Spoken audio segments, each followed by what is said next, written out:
Different by Coco by Elizabeth Matthews. At a time when France was the center of all that was wealthy, grandiose, and fashionable, Gabrielle Coco Chanel was born poor and skinny. Coco was always different. Her family lived in a one-room house. Her mother struggled with failing health, and her father, a street merchant, often traveled. Coco sometimes accompanied her father to the marketplace, where he sold hats, aprons, and clothes.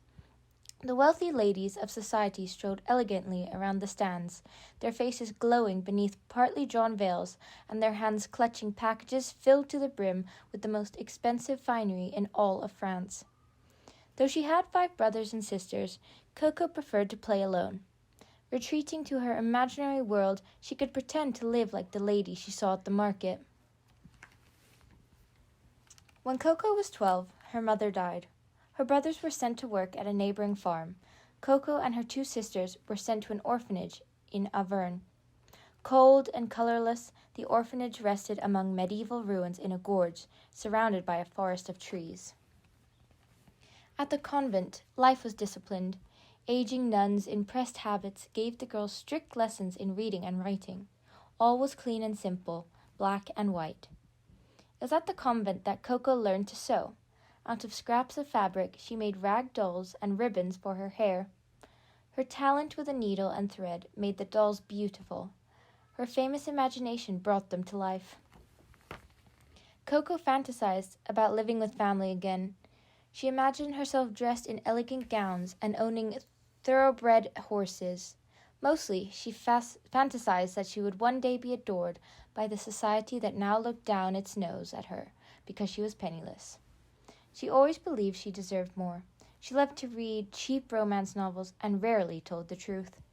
She constantly rearranged and romanticized the facts of her life story.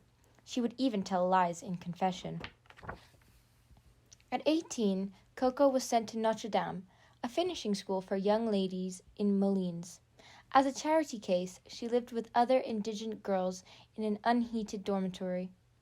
In classes and at meals, they were made to sit apart from the paying students and to eat second-rate food.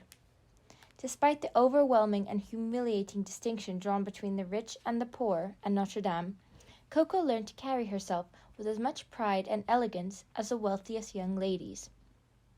She studied their neatly polished shoes and even more polished manners, and matched them from her confident posture all the way up to her arrogant smile. In the early 1900s, many considered it socially unacceptable for a woman to work. Those few who had to work or chose to work were permitted to enter only a handful of occupations, such as nursing, tailoring, or domestic service. When Coco left Notre Dame, she gladly joined a tailoring shop, determined to use her sewing skills to realize her aspirations for success. Coco couldn't afford to dress like the corseted ladies of high society, and she was never going to be shapely. There was no point in trying to be just like them. Instead, she tried to be different. She started making her own hats, but didn't stop there. Arrogantly simple, her design shocked everyone. At 21, Coco sneaked into her first polo match and was hooked. The racetrack was the center of the Parisian social scene. Every day she could mingle with the most prestigious people in all of France. It was at the racetrack that she met Arthur Boy Capel, a wealthy British aristocrat and famous polo player. It was love at first sight, though they would never marry. In the early 1900s, a family's social standing meant everything, and Coco didn't come from a respectable family. Nevertheless, Boy Capel loved her and her rebellious ideas.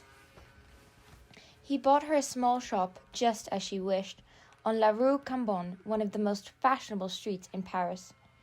She gave it a small white awning and had her name painted in black letters across it.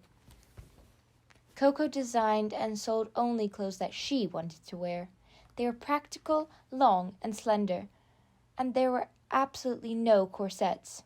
Coco could not draw, so she designed by laying the fabric designed over wooden dummies or on models who could stand patiently while she sewed. In order to create a sense of mystery, Coco would hide and work in the back of her shop.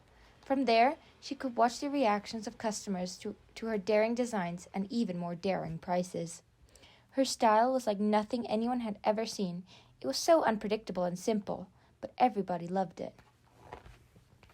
One breezy afternoon, Coco borrowed one of Boy Jersey's sweaters. To avoid pulling it down over her neatly coiffed hair, she cut it down the front, added ribbon to the edges, and finished it with a collar and a bow.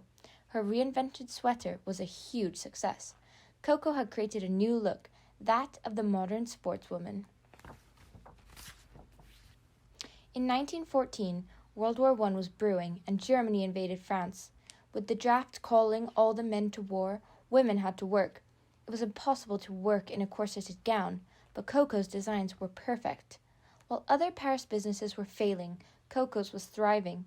The streets were filled with her simple dark designs, worn by the new working class as well as by widows in mourning. In 1915, Coco opened another shop. By 1916, she had a staff of 300.